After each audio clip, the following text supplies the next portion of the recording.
Hello world, Krista here with Books and Jams, and today I'm going to be telling you about all of the books that I read in the month of January. I did complete 9 books this month. I finally finished the Harry Potter series on audiobook. I started it in June and just now finished it. So it took me 7 months, I think 7 or 8 months to finish it.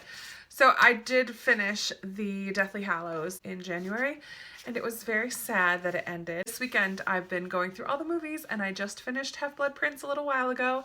So the only ones I have left are the two movies for book 7 for Deathly Hallows, and I'm very, very excited. Although, again, it will be sad once it's over. January was the first month of my monthly read-along group, which I'm doing on Goodreads. It's called Books and Jams Read-Alongs. If you're interested in joining in, I would love to have you. This past month, January, we read together All the Light We Cannot See. This was incredibly popular, and I love World War II historical fiction. There was a lot that I really liked about this book, but I can't say that I loved it as much as some other people I've heard talk about it. So it takes place in France. Mary Laure is a young girl who is blind, and I loved her parts of the story the best.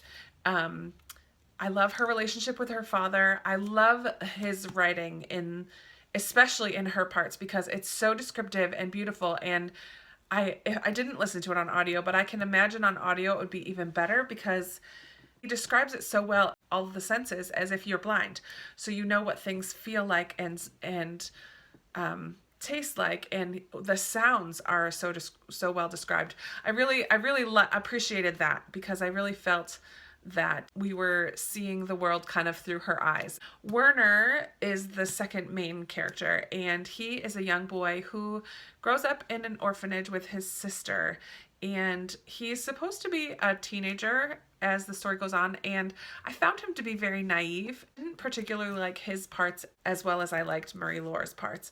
He's very gifted when it comes to engineering, so he figures out how to put radios together, and this sets him apart, and he ends up going to school for boys that are training to become a part of Hitler Youth. Gets sent to the war early because of his skills in putting together radios and such, and fixing them and things like that. It gets so descriptive, again, about the science side of things that I didn't really connect with his character, partly because I wasn't emotionally connected to him, and partly because of the whole science radio aspect that was whoosh, right over my head. I expected, in listening to other people, I expected their lives to intersect much sooner than they do, and that was a little bit disappointing for me. Because it's so thick, I found myself losing interest and wanting more. And then there's a lot of build up. I did get really drawn in about 3/4 of the way through. There's a lot of build up for this climax that's going to happen in this intersection of events, and there's a lot of build up and a lot of build up, and I'm on the edge of my seat, and then boom, it's over. And I was like taken aback by how quickly the climax happened. And then I felt the last couple chapters were kind of pointless. So while I do think this is a good book, I do think there are definite benefits, and I can totally see why people love it.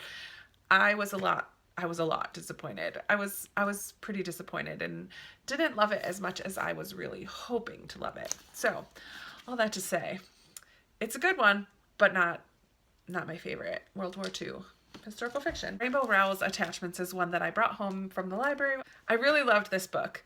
It is set in the 90s, which I thoroughly loved because I was early adulthood in the 90s. So I was in college in the 90s, in high school in the 90s. And so I really could relate to a lot of the references and Y2K and all of these things that happened in the 90s. I really appreciated that just because it was very nostalgic for me. So computers really were a new thing in the 90s. And so Lincoln is a tech security person, and his job is to monitor emails of the workers. He begins to see these emails between 2 workers in the office. So these 2 women, Beth and Jennifer, start sending emails together, and they're really good friends. They work in 2 different departments, and their emails get flagged, but he does not send them warnings. He just starts reading their emails. So creeper, big brother, yada yada.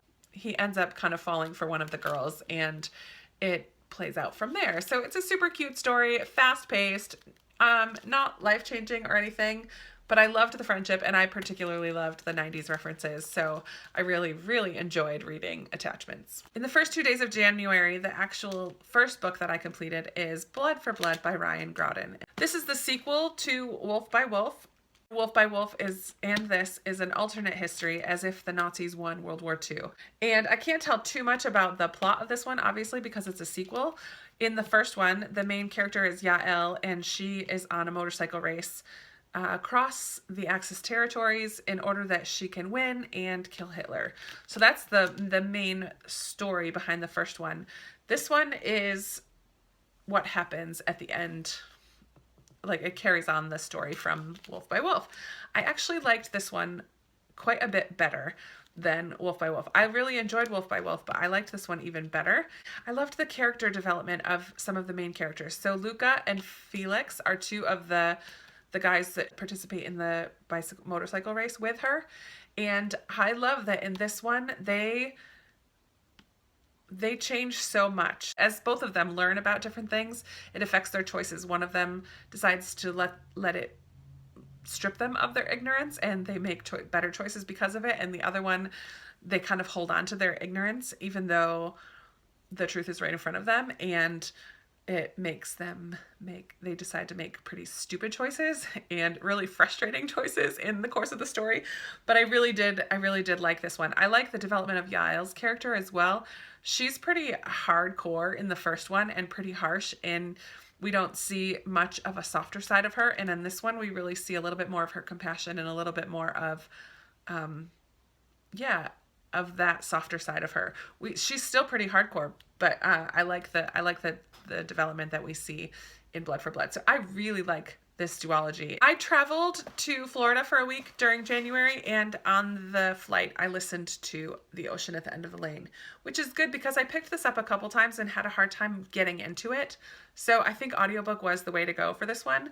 It's pretty short, and it was very, I want to just say, weird. It was so different than, I didn't really know what to expect. I know a lot of people really loved it.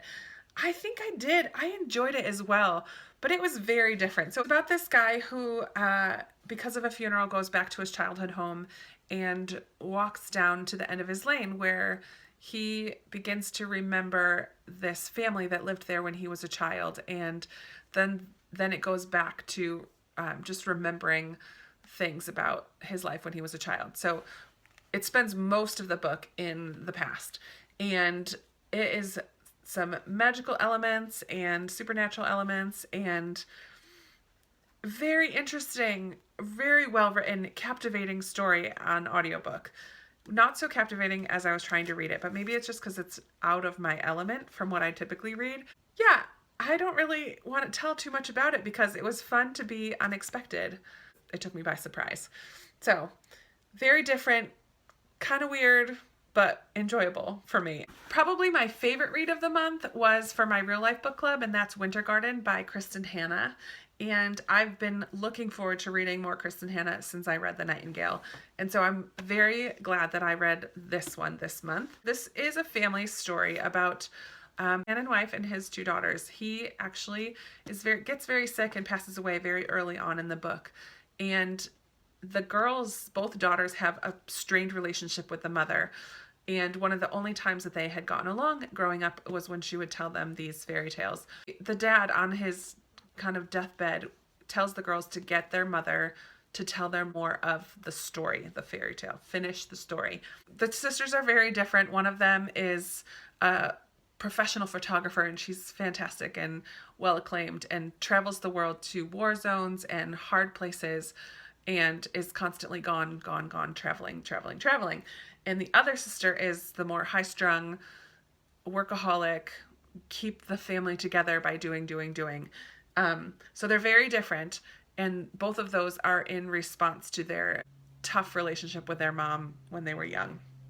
So they eventually all come together, and the younger sister in particular, the photographer, convinces their mom to keep telling them the story. Kristen Hanna is just a really good storyteller. The story within a story, and we learn about, the mother is from Russia, so we learn about an aspect of World War II history, which I was not aware that this book was that.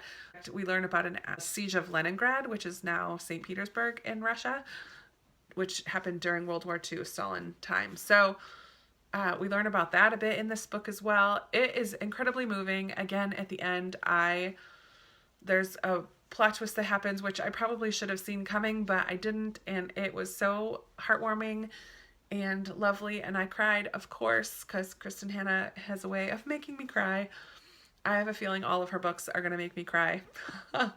But I really enjoyed Winter Garden. I'm sorry if I didn't describe it very well, but I really liked it. The last two books that I want to talk about are very similar in a lot of ways, but one of them I really liked and one of them I didn't. Those books are Analysts of Cages by Robin Rowe and The Perks of Being a Wallflower by Stephen Chbosky.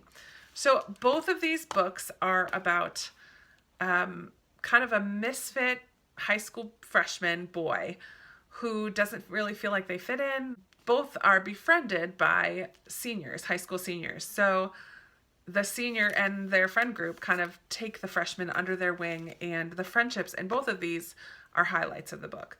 Now, can you guess which one I liked and didn't like? I don't know. If you've read both of these, maybe you can tell. But let me start with this one.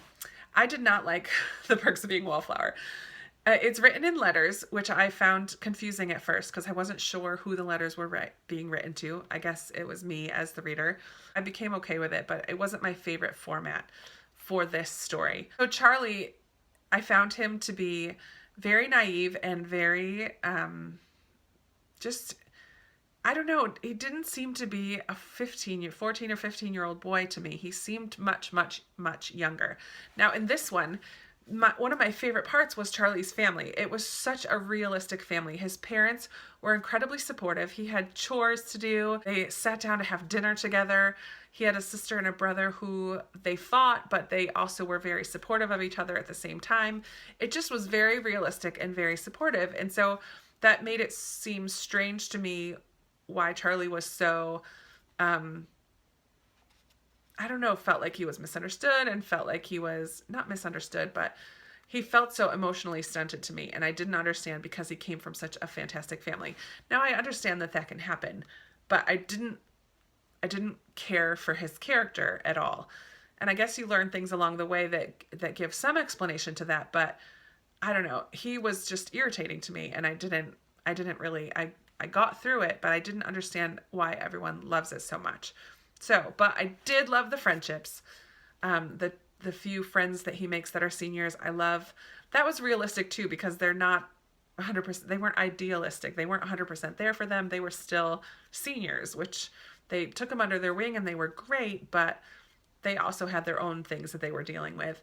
And I loved the family. So those were some perks of this book, the perks of being a wallflower. But I didn't love it. Now, Analysts of Cages, this also revolves around a freshman boy who is a bit emotionally stunted and naive in a lot of ways.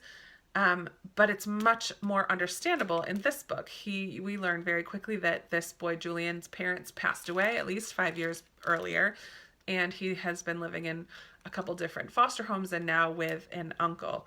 And he's also befriended by a senior named Adam, who is very high energy, probably ADHD. And then Adam helps him to become part of his friend group as well. The friendships again in this are fantastic. But I loved Julian, whereas I couldn't stand Charlie. So, and I guess maybe because we know much more of the backstory of Julian, or we learn it much quicker, and it just pulled at my heartstrings a lot more, but I understood why he was the way that he was, and it didn't irritate me like it did with Charlie in The Perks of Being a Wallflower. I love this book. I think it was fantastic, and it did pull at my heartstrings, and maybe I was super emotional, but I loved the friendship. I loved Adam, and maybe he was a little more idealistic, but I loved his mom. Adam's mom was super supportive as well. I don't know. It just was It was great. However, I didn't like in this one some of the teachers. The teachers at this school I felt was unrealistic. I feel like, was it in this one now? I don't even know. I think it was in this one. One of them was just, they were just mean. Like straight up mean for no reason. I think it was in this one. Correct me if I'm wrong if you remember. Man, I'm the worst at remembering things. But I didn't like the school side of things. The teachers, the way things just seem to be overlooked or missed. And I feel like teachers are a lot more perceptive than that and aren't generally just straight up mean like some of them were in here, and that was kind of heartbreaking. But I really enjoyed this. It was a super quick read. This is a brand new release from January of 2017. Yeah, I liked it. Very emotional. All right, that's all for today's video. I would love to chat with you down in the comments if you've read any of these, or I would love to hear what one of your favorite reads from the month of January was. I hope that you are excited to watch the Super Bowl. I personally don't really care much for football. Because I do live in Foxborough, I did put some Patriots, Go Patriots nails on my fingers. And I'm going to be wearing this Boston shirt tomorrow too. I was going to put on a cute shirt for you, but I'm in the middle of a Harry Potter movie marathon and couldn't be bothered to change because I'm going to head back in and watch the next one. So chat with me down in the comments. Give me a thumbs up, like, subscribe, all that jazz. You know the deal. And I hope to be talking with you soon. Bye. I hate long videos. How can I make this quicker?